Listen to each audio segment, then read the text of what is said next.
దేశంలో వామపక్ష పార్టీలు గడ్డు పరిస్థితులను ఎదుర్కొంటున్నాయి. కేరళలో ఎల్డీఎఫ్ ఓటమితో దేశంలో ఏ రాష్ట్రంలోనూ వామపక్ష పార్టీలు అధికారంలో లేకుండా పోయాయి. 1920లో కమ్యూనిస్టుల ఉద్యమంతో మొదలైన ప్రస్థానం కేరళలో ఓటమితో చివరి దశకు చేరింది. ఇక ఇప్పటికైనా ప్రజా ఉద్యమాలను చేపట్టి తిరిగి పునర్వైభవం తీసుకోవాలంటున్నారు కార్యకర్తలు.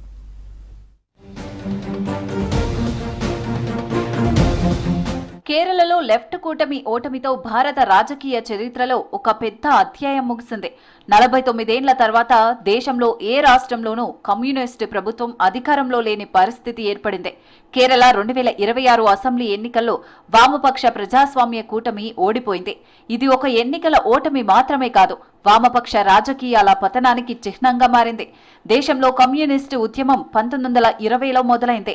1925లో కమ్యూనిస్టు పార్టీ ఆఫ్ ఇండియా అధికారికంగా స్థాపించారు.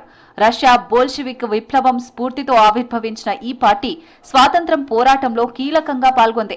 స్వాతంత్ర్యం తర్వాత పార్టీలో చీలికలు వచ్చాయి. చైనా, సోవియట్ యూనియన్లతో సంబంధాలపై భిన్నాభిప్రాయాలతో 1964లో సిపిఐ మార్క్సిస్ట్ వీడిపోయింది. అయినా రెండు పార్టీలు కేరళ, బెంగాల్, త్రిపుర రాష్ట్రాల్లో బలంగా పాతుకుపోయాయి.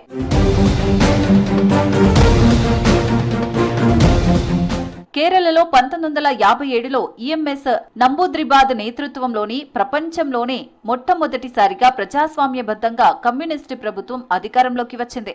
దశాబ్దాల పాటు కాంగ్రెస్ నేతృత్వంలోని యూడీఎఫ్ అధికార మార్పిడి జరిగింది.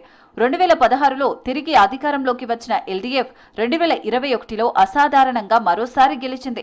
2026లో మూడోసారి గెలవాలని ప్రయత్నించి విఫలమైంది. బెంగాల్లో 1977 నుండి 2011 వరకు వరుసగా 34 సంవత్సరాలు వామపక్ష ప్రభుత్వం పరిపాలించింది. భూ సంస్కరణలు, పంచాయతీ వ్యవస్థ బలోపేతం ముఖ్యమైన విజయాలు నమోదు చేసింది. అయితే సింగూర్, నందిగ్రామ్ వివాదాలు కమ్యూనిస్టులను దెబ్బతీశాయి. 2011లో మమతా బెనర్జీ నేతృత్వంలోని టీఎంసీ కమ్యూనిస్టులను గద్దెదించింది. త్రిపురలో 25 సంవత్సరాలకు పైగా కొనసాగిన వామపక్ష పాలనను 2018లో బీజేపీ కూల్చేసింది. ప్రపంచం చాలా మారిపోయింది. చైనా, వియత్నాం సహా మార్కెట్ రీఫార్మ్స్ చేపట్టాయి.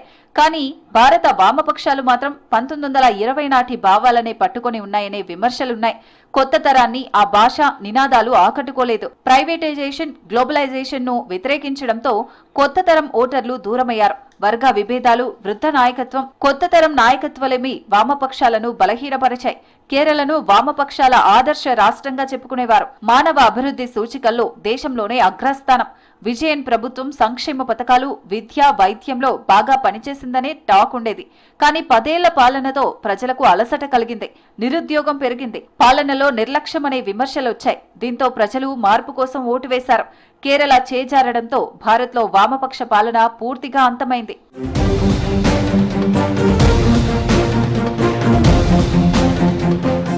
దేశంలో కమ్యూనిజం పతనం ఒక్క రోజులో జరగలేదు. దశాబ్దాలు నెమ్మదిగా చోటు చేసుకుంది. 2011లో పశ్చిమ బెంగాల్లో కమ్యూనిస్టుల కోటకు బీటలు వారాయి. 2018లో త్రిపురలో ఆ పార్టీ పతనమైంది.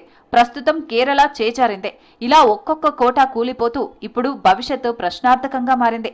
అధికారం లేకుండా విధానపరమైన ప్రయోగాలు చేయడం కష్టం. అయితే అసమానతలు, లౌకికవాదం వంటి వామపక్ష భావాలకు సమాజంలో ఇంకా ఆదరణ ఉంది. అన్ని పార్టీలు ప్రత్యక్షంగానూ పరోక్షంగా అనుసరిస్తున్న సంక్షేమ పాలన విధానాలు వామపక్ష ప్రభావమే. మనుగడ కోసం లెఫ్ట్ పార్టీలు అలయన్స్ రాజకీయాలు, ఐడియాలజీ పునరుద్ధరణ, ఉద్యమ రాజకీయాలపై దృష్టి పెట్టాల్సి ఉంది. స్థానిక సంస్థల్లో, ట్రేడ్ యూనియన్లలో వారి ప్రభావం కొనసాగుతుండటం సానుకూలాంశం.